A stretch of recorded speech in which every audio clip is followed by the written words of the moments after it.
Assalamualaikum warahmatullahi wabarakatuh. Kembali ketemu di materi menulis kreatif pertemuan kedua. Materi kali ini kita akan membahas mengenai membaca karya sastra. Kita mulai dulu materi kita dengan proses creative writing. Ada 5 tahap dalam memulai atau proses creative writing. Pertama, invention. Mencari tahu atau menemukan ide, mencari atau menemukan ide. Ini kegiatan yang susah nih ya, banyak yang namanya ide blocking. Mau ngapain gitu, blocking, nggak ada ide tuh ya. Kalau idenya udah ketemu, udah gitu ya, baru collection. Mengumpulkan bahan-bahan materi. Setelah collection dapet, diorganize, diatur, dikoordinir. Habis itu direvisi. Revise ya, mana yang harus dibuang, mana yang harus ditambah, mana yang harus diperbaiki gitu. Terakhir adalah proofreading. Udah ditulis semuanya, kemudian dibaca lagi, memeriksa. Kesulitan apa yang umumnya sering dijumpai ketika kita menulis? Tidak ada ide tadi ya, bahwa ide itu sebetulnya bertebaran di angkasa ya, di alam pikir kita bertebaran. Cepet-cepetan kita nangkepnya aja. Nah, untuk bisa cepat nangkep, kita harus jadi orang yang sangat sensitif. Sensitif itu bukan tumbuh begitu aja, tapi dilatih. Cara ngelatih jadi orang sensitif adalah dengan banyak memaksimalkan fungsi indera kita.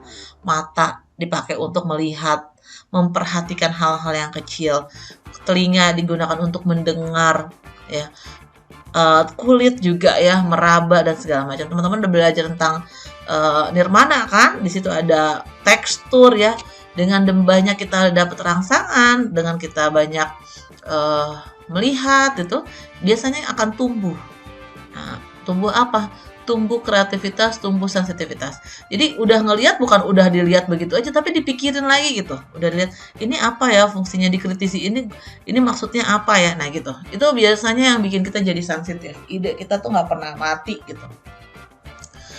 Kesulitan lain adalah kehabisan kata-kata. Ini koneksinya dengan kosakata. Banyaknya kata yang kita pahami. Misalnya kayak ngomong kalau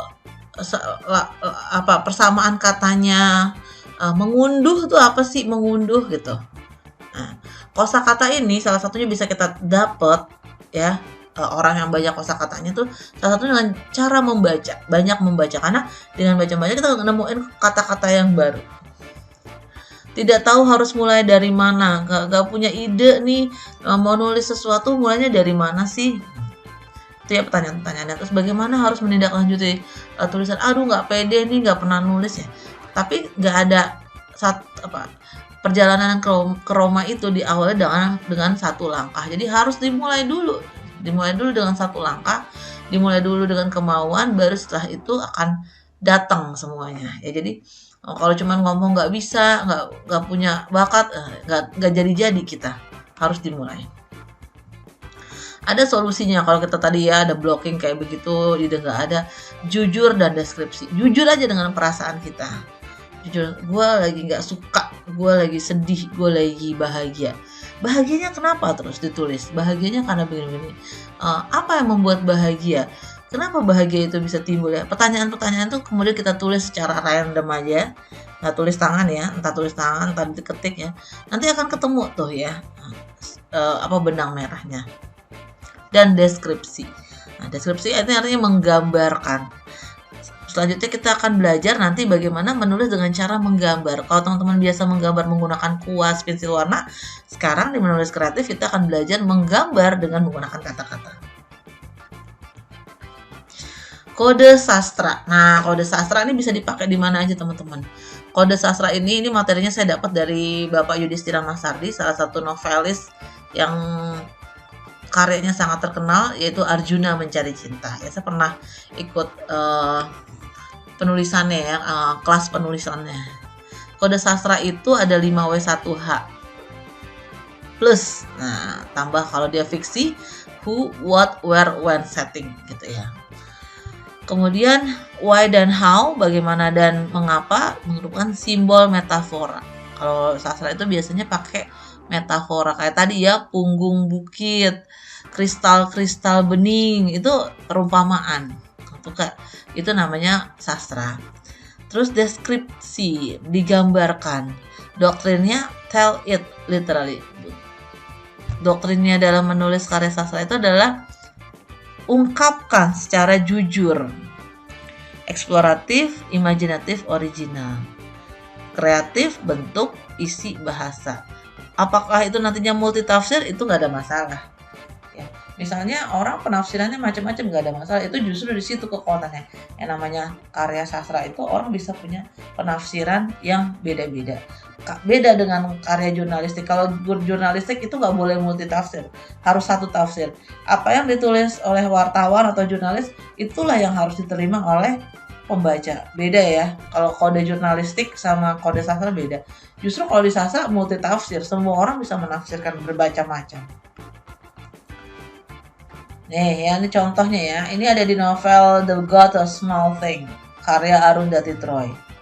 Bulan Mei di Aye-Menem merupakan bulan yang panas dan menyedihkan. Dilihat ya, panas dan menyedihkan. Ini harus digambarkan. Panasnya seapa, menyedihkannya seberapa. Hari-hari terasa panjang dan membosankan. Sungai seakan mengkerut. Nah, itu dia tuh. Panas ya. Panas itu bikin sungai seakan mengkerut. Burung-burung gagak hitam menggerogoti mangga berwarna cerah yang bergelantungan di pohon-pohon berdebu tebal. Ini kalimat menggambarkan deskripsi, menggambarkan sesuatu dengan menggunakan kata-kata. Ada hewan yang menggerogoti mangga berwarna cerah, tapi mangga itu dihinggapi debu-debu tebal. Buah pisang nampak kuning kemerahan, nangka mereka, dengung risau serangga bubble bottles menggema di udara, menebakkan aroma buah-buahan, menebarkan. Binatang-binatang itu kemudian menabrakkan dirinya di kaca-kaca jendela dan terkapar mati, lantaran kebingungan memandang sinar matahari. Nih, panas bisa digambarkan gini, hewan-hewan aja sampai pusing gitu dan menabrakkan dirinya. Malam terang namun diliputi suasana malas dan lengah. Ini adalah salah satu contoh kalimat yang menggambarkan.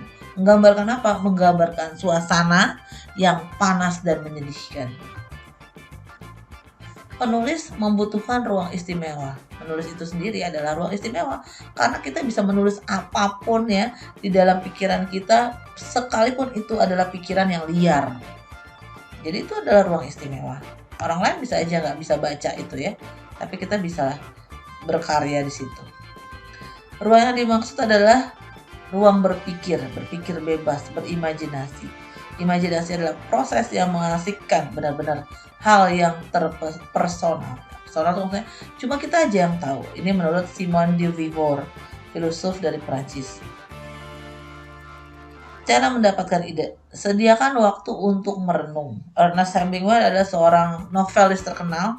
Jika Anda kesulitan saat menulis, buka jendela lebar-lebar, keluar sejauh mungkin. Dunia dan isinya adalah sumber cerita. Benar, kalau lagi buntu, keluar rumah aja jalan kaki gitu. Atau lihat-lihat pemandangan di sekitar rumah kita. Kan tadi syaratnya untuk jadi orang yang kreatif, yang nggak gampang stuck, idenya adalah sensitif. Sensitif itu dengan cara menggunakan semaksimal mungkin indera kita. Cara mendapatkan ide yang kedua, kemampuan imajinasi. Wajib punya waktu untuk menulis, terus adanya kemauan mengkoleksi kata-kata, menulis tanpa ditunda. Kalau udah ada tulisan langsung tulis aja, jangan ditunda-tunda. Kata-kata sebagai senjata. Nah ini sama ya, menggambarkan. Florence adalah kota, bunga, dan perempuan. Florence adalah kota bunga-bunga, kota perempuan. Perempuan pada saat yang sama. Dan Florence adalah objek ganjil yang menunjukkan aliran sungai, menggairahkan seperti batangan emas, dan bersifat sopan. Namun hal ini secara luas tak mendefinisikan kesederhanaan bunga-bunganya. Ini menggambarkan Florence. Florence apa? Kota. Ya, salah satu kota yang ada di Italia yang orang-orang bilang ini kotanya sangat romantis. Bagian proses kreatif. Ada ide, diolah, imajinasi, ditulis, menciptakan atmosfer kondusif. Proses menulis dimulai dari membuat draft, tulisan, koleksi kata, kamus, dan jangan tunda.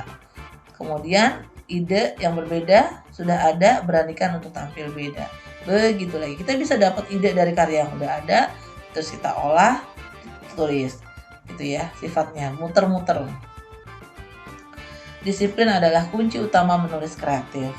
Kata si Milan Kundera, salah satu sastrawan terkemuka Cekoslowakia, saya menulis tidak hanya dengan sikap disiplin, melainkan juga dengan sepenuh hati. Jadi disiplin. Selain imajinasi, menulis kreatif juga membutuhkan observasi, penelitian, dan perjalanan. Benar tadi ya, saya sudah katakan bahwa mata ini dipakai dengan semaksimal mungkin untuk mengamati, membaca ya, telinga juga mendengar. Remy Silado yang menulis Cawokan, novelis sejarah ya, mempelajari berbagai macam bahasa, agama, kosakata sehingga dia banyak gitu inspirasinya, semua dipelajarin. Nah, mungkin teman-teman udah pernah nih belajar membuat pokok pikiran. Ini kan ada di mata pelajaran bahasa ya, waktu SMA ya. Kalau di Unindra juga begitu kan, pelajaran bahasa. Pertama kita tentukan pokok pikirannya, mau nulis apa. Misalnya mau nulis roti buaya dalam adat pernikahan Betawi. Ya, ini temanya nih, tema besarnya. Pokok pikirannya filosofis roti buaya, bagaimana masyarakat Betawi melakukan observasi, teknik pembuatan roti Betawi saat itu gitu. Jadi dari sini akan tercipta satu paragraf yang membahas tentang roti buaya. Memilih kata, tulislah kata-kata yang sederhana. Yang pertama sederhana aja dulu. Kemudian buatlah kalimat-kalimat yang pendek. Kalimat pendek itu apa sih? Kalimat pendek itu kalimat yang setidaknya hanya terdiri dari subjek dan predikat. Subjek itu pelaku, predikat kata kerja. Itu dulu. Nanti kalau ada objeknya ya berarti boleh gitu. Jadi bukan kalimat yang beranak pinak, yang misalnya Budi mengantarkan makanan ke rumah ibu yang rumahnya ada di sebelah. Itu terlalu panjang. Budi mengantarkan makanan ke rumah ibu Rani tetangganya. Selesai. Gitu. Jadi bukan kalimat yang beranak-anak lagi gitu, objeknya ada penjelasannya lagi, enggak ya. Nanti kita akan belajar bagaimana cara membuat kalimat yang pendek. Kalimat panjang menyesatkan tadi ya, karena kita udah nggak tahu lagi tujuan atau pokok pikiran kalimatnya ada di mana. Jadi bagusnya tuh kalimat yang pendek aja. Kalimat pendek mencerahkan. Ya. Merancang media kampanye maskapai penerbangan Indonesia dengan memasukkan unsur. Nah ini kan terlalu panjang ya. Nah padahal tujuannya merancang media kampanye maskapai penerbangan Indonesia itu selesai. Oke, ini tugas ya teman-teman. Buatlah pengalaman hidup ya, membuat tulisan tentang pengalaman hidup yang paling berkesan. Ditulis tangan di atas kertas lembar 150 atau 250 kata, kemudian dipresentasikan mulai pertemuan ketiga sampai pertemuan ketujuh. Jadi sebelum UTS kita udah ada presentasi tugas. Mulai minggu depan, pertemuan ketiga kan minggu depan udah mulai presentasi. Pengalaman berkesan tuh yang kayak gimana? Terserah, mau pengalaman yang paling membahagiakan, pengalaman yang menakutkan, pengalaman yang menyedihkan, sampai pengalaman yang memalukan boleh. Yang penting itu berkesan dan kamu nggak bisa lupain seumur hidup kamu. Oke ya. Oke, sampai di sini. Jika ada pertanyaan nanti kita tanyain di kelas. Terima kasih atas perhatiannya. Assalamualaikum warahmatullahi wabarakatuh.